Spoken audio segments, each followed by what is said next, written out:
Hello everybody. So I got a question this week about this specific problem from the homework. So this problem tells us the height in meters of a projectile shot vertically upward from a point 4 meters above ground level with an initial velocity of 25.5 meters per second is h equals 4 plus 25.5 t minus 4.9 t squared after t seconds. So I know that's a mouthful, but if we take a look at what it's telling us here, it's basically just giving us the position function, which is h, for our projectile object. So this is really our main focus, this h function here. And to start with, we're going to go with problem, or I guess part A of this problem, which asks us to find the velocity in meters per second after t seconds. So let me go ahead and write that, just part A down here. So given what the problem has provided us, which is our position function, we need to find our velocity function.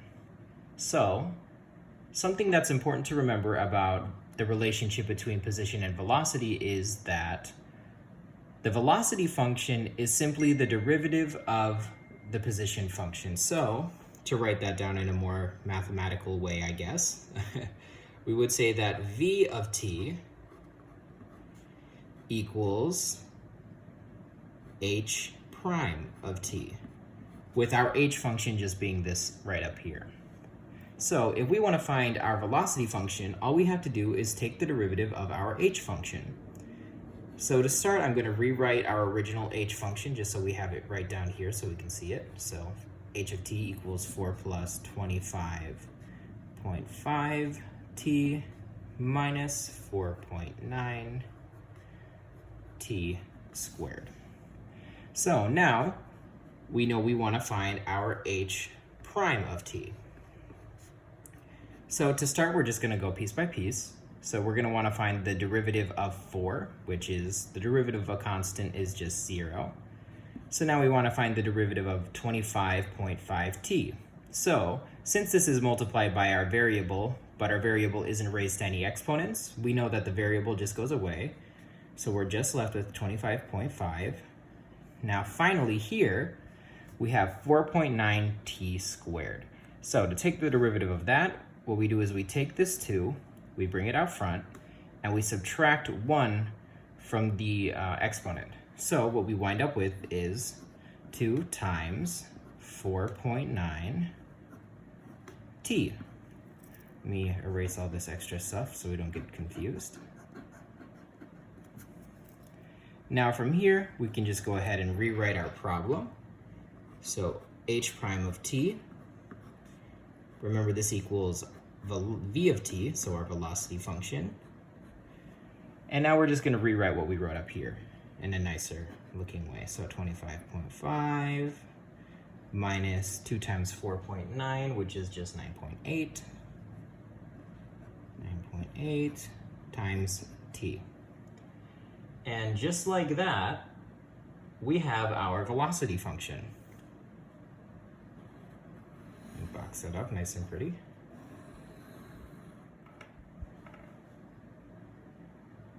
All right, sorry for that brief interruption, but we were on part B of our problem. So this wants to know what is the value in meters per second of v of t when the projectile reaches its maximum height. Let's start with that. So I'm going to draw a little graph here to represent what's happening graphically so we can understand how to figure this out. So this is our v, this is our velocity, and this is our time.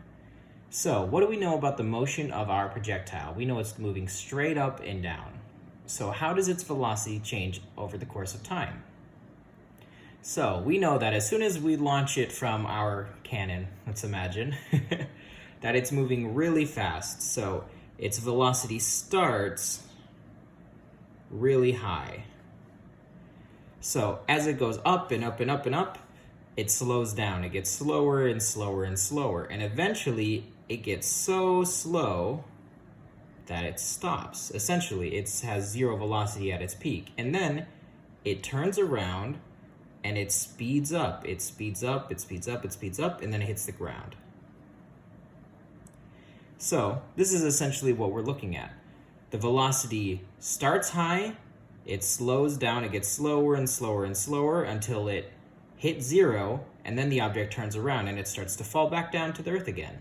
And then it speeds up, with the acceleration of gravity until it hits the ground, and it could hit the ground whenever it happens to hit the ground. So we know that when this object is at its maximum height is when its velocity equals 0, because that's where the object turns around. So in order to find our maximum height, all we have to do is set v of t equal to 0, and then solve for t. So let's go ahead and do that. We have our v of t function, our v of t function right up here. So let's just plug in 0. So 0 equals 25.5, minus 9.8 t. Now from here, we're just going to go ahead and solve for t.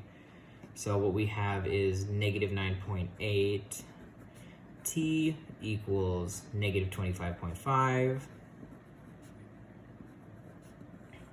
And finally, t equals 25.5 over 9.8. I'm going to go ahead and plug that into the calculator so that I can see what that is. I think it asks for 2 decimal. Yes, it wants 2 decimal places. So 25.5 divided by 9.8 equals 2.60. So t equals 2.60 seconds. So there's the first part of problem B solved. So we know that that's when it reaches its maximum height. And it also wants us to know, oh, excuse me, that was the answer. All right, well, that's good. Now we can move on to part C. So part C asks us, what is the maximum height in meters? So this isn't going to be too hard to solve. All we have to do now is plug our t back into our position function. So where's our position function? We have it written down right here. So let me make sure you can see everything that's going on. So let me rewrite our position function just so we have it in a nice clear to see spot. So h of t equals 4 plus 25.5 t minus 4.9 t squared. So that plus looks too much like a t. I'll fix that. Hopefully that's better. So in order to find how high this maximum height is, all we need to do is plug in this t into our position function. So let's go ahead and do that. So we have h of 2.60 equals 4 plus 25.5 times 2.60 minus 4.9. Oh, messed that one up. Strange mistake. 4.9 times 2.60 squared. So now all we have to do is plug that into our calculator. I've already done that, and what that gives us is h of 2.60 equals 37.18 meters.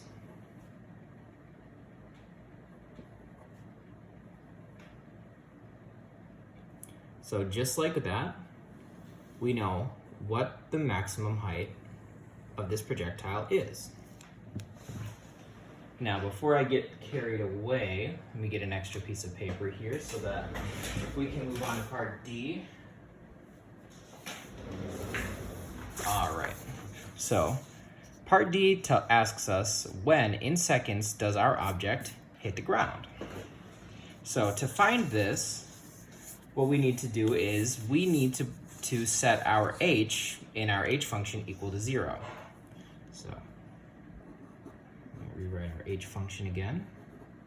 H of t equals 4 plus 25.5 t minus 4.9 t squared. So in order to find when our object hits the ground, we want to find where this h of t equals 0, because that's when height equals 0. And if height equals 0, we're hitting the ground. So let me go ahead and set this up. 0 equals 4 plus 25.5t minus 4.9t squared. All right, so we're not just gonna be able to solve this without using the quadratic formula to get to the point. So I hope you guys remember the quadratic formula. Just in case, I'm going to go ahead and write it down here. So the quadratic formula is x equals minus b plus and minus the square root of b squared minus 4ac. Finish this radical. All over 2a. So remember, in order to use the the quadratic formula, we need to make sure that the formula we're working off of is in the proper order. So it needs to be in descending order of power.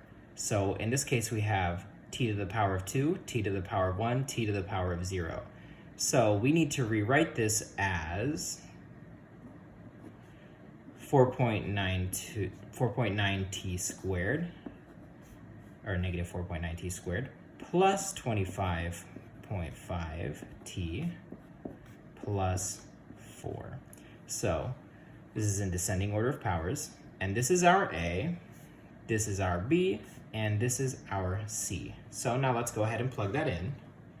So x equals minus b, so minus 25.5 plus and minus the square root of b squared, so 25.5 squared, minus 4 times a, which is minus 4.9,